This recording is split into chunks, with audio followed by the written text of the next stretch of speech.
His job. We try to save as many people as we can. Sometimes it doesn't mean everybody. Spider-Man is one of the most interesting superheroes. You think of the costume, the witty banter, the powers, and an origin story as classic as time. But that's not what makes him interesting. That's not what brought billions of box office dollars and popularity to supersede Batman. No, Spider-Man's heroism is fascinating because of what he chooses to do in spite of circumstances.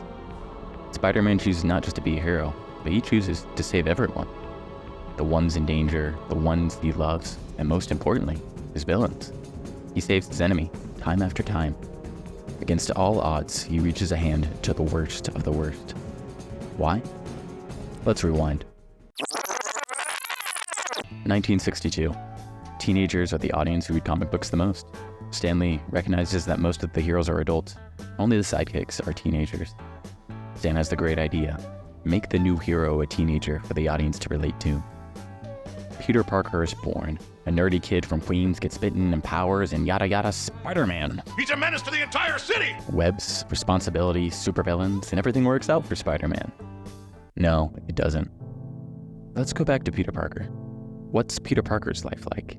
Raised by a poor aunt and uncle, a wallflower women ignore, bullied by his peers, a brain that's as smart as they come, yet he can't seem to communicate his thoughts to others. He's alone, constantly out of money, and at times in complete and utter misery. Why does Peter Parker choose to save everyone if this is his life? Steve Ditko, co-creator of Spider-Man, didn't give many interviews in his lifetime, but he gave this. Early comic book heroes were not about life as it is, but creations of how a man with a clear understanding of right and wrong and more courage chose to act, even if branded an outlaw. He dispensed a better justice than a pervading legal moral one. He was a moral avenger. He was not like everyone else, not the average, the common, or the ordinary man. He was the exceptional one, the uncommon one, the one doing what others were unwilling to do, regardless of the opposition and consequences to himself. His success provided a better model. Through a hero, one could identify the foolish, the corrupt, and the guilty. Spider-Man isn't the common man, he's the exceptional man. He helps and saves those who frankly don't deserve it, because Peter Parker knows exactly what that feels like. Spider-Man is the hero Peter wants, and the hero that everyone who has ever lost, cried alone, been a nerd, or been pushed to the depths of misery wants as well.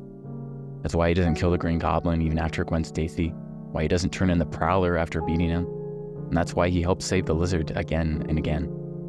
However, the best example of the enemy he saves isn't one that's super, but one that can hit the closest to home. Flash Thompson. After years of abuse and bullying, Peter Parker can forgive, help, and save his worst enemy from day one. Peter Parker can save Flash, so Spider-Man can save his villains. He becomes what others were unwilling to do, regardless of the opposition and the consequences to himself.